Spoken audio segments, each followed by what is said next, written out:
Hey everybody, Kevin P. McAuliffe here, and I am back again with another Boris TV tutorial, and in part one of our two-part tutorial on creating a very cool Michael Bay HBO boxing glow effect, we looked at creating the effect itself, and I teased about showing you some integrated tools that you'll want to keep in mind when working with Film Glow. I also mentioned that these integrated tools were not unique to Film Glow, but can be found in effects throughout Boris Continuum Complete 8. And you can see from the animation in front of you that I've animated my finished Film Glow to the sound of a heartbeat. And I know you're probably thinking, yeah, that's easy, he did it with Beat Reactor. And yes, you would be correct. I did animate it with Beat Reactor, but not as its own effect.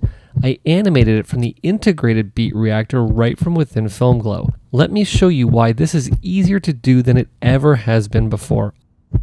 Okay, so let's quit out of QuickTime and let's Command Tab into Adobe's After Effects. Now before we get started and I show you how the integrated Beat Reactor works inside of Film Glow, I want to show you some other features that you may have overlooked that's included with Film Glow, but is actually not unique to Film Glow, and you're going to find it across many of the effects inside of Boris Continuum Complete 8. What I'm going to do is I'm going to navigate right down to the composition. Now this is the same composition that we ended the last tutorial with, so everything is exactly the same as we left it. I'm going to hit F3 on my keyboard to call up the effects control window, and the first thing that I want to point out to you is the overlay controls for the effect. You're going to notice if I select the effect, you'll see these overlay controls on the screen that are going to affect basic parameters inside of the effect. You'll see as I navigate over top of them, you'll see that this on-screen widget controls the glow radius, this one controls the glow intensity, this one here controls the glow threshold, and finally this controls the crosstalk. So if these are parameters that you use on a regular basis, you don't need to get in and manually adjust them in the effects control window. You can actually do a lot of your work right here from the on-screen controls. But if you don't like seeing those while you're working, you can also simply turn them off so you don't need to see them, or again, turn them on whenever you want to use them. Now, one of my favorite features inside of pretty much all of the effects inside of Boris Continuum Complete 8, and this was something that was new inside of Boris Continuum Complete 7, is the compare mode. And you'll see compare mode is actually hidden away right up here at the top. And if you're not looking closely, you might miss it. What I'm going to do is I'm just going to twirl down compare mode. You'll see right now it's turned off. So what I'm going to do is I'm going to turn it on. You'll see we have a few different types of comparing that we can do.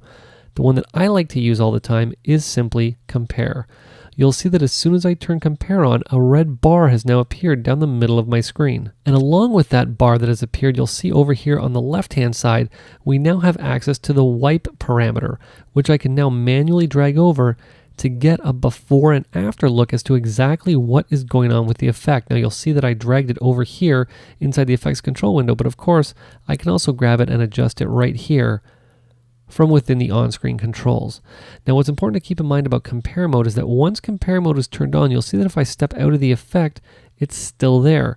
You're going to need to remember this, because if you don't remember to come up and actually turn compare mode off, you'll be rendering out half your effect. So keep that in mind when you're working. Turn compare mode on when you're going to want to use it, and then turn it off when you're done with it. Now I also want to point out that inside of Film Glow, we do have access to a couple of other built-in effects, such as the motion tracker. You'll see that we have integrated motion tracking available right from within the Film Glow effect. Like I said, this is not unique to Film Glow. If you take a look in a lot of effects across Boris Continuum Complete 8, you're going to find compare mode, you're going to find motion tracker, and you're also going to find PixelChooser, located again right down here below motion tracker. So you can see a lot of built-in tools that are going to make your life a lot easier and save you from having to double and triple up on effects to do something that you think should all be able to be done within the one effect. Okay, but what we want to actually find is Beat Reactor. And Beat Reactor is located right down here at the bottom, right below PixelChooser. Now, obviously, to work with Beat Reactor, I'm going to need a beat to work with. So I'm just going to hide out of After Effects for a second, and you're going to see on my desktop, I have a heartbeat.aiff sound effect. And you'll see that if I hit the space bar, I'm using Lion here, but obviously if you're using Snow Leopard, this will work the same.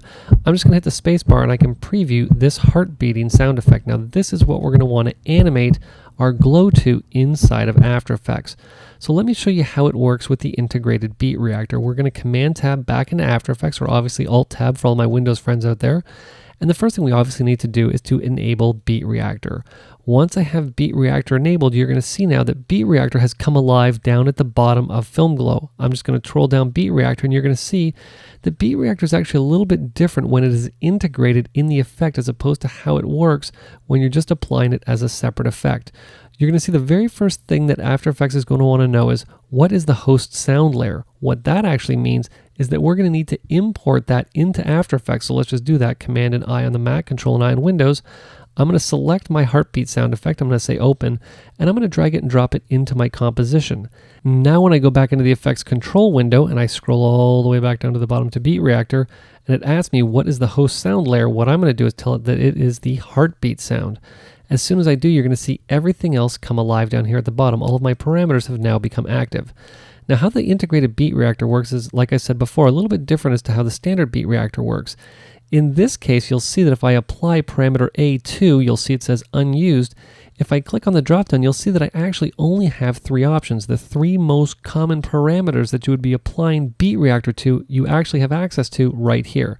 And what I'm going to be using is simply Glow Threshold. Now what I'm going to do is once I select Glow Threshold, you're going to see now that my selection range has become active. But the only problem is that I don't see the Beat Reactor graph. What is going on here? Well, obviously, because I'm sitting at the very first frame, what I want to do is just start advancing frame by frame, and you'll see on the very first frame, suddenly that waveform comes alive with the sound of that heartbeat. And we'll just go to the next frame here. You'll see that's not too bad. I think that was probably on the first frame, probably the best reference that I'm going to have for setting the heartbeat. And what I'm going to do is I'm going to select these 2 columns right here, this one and this one. So let's just take our sampler. I'm just going to bring it right up here, and I'm going to take my other sampler.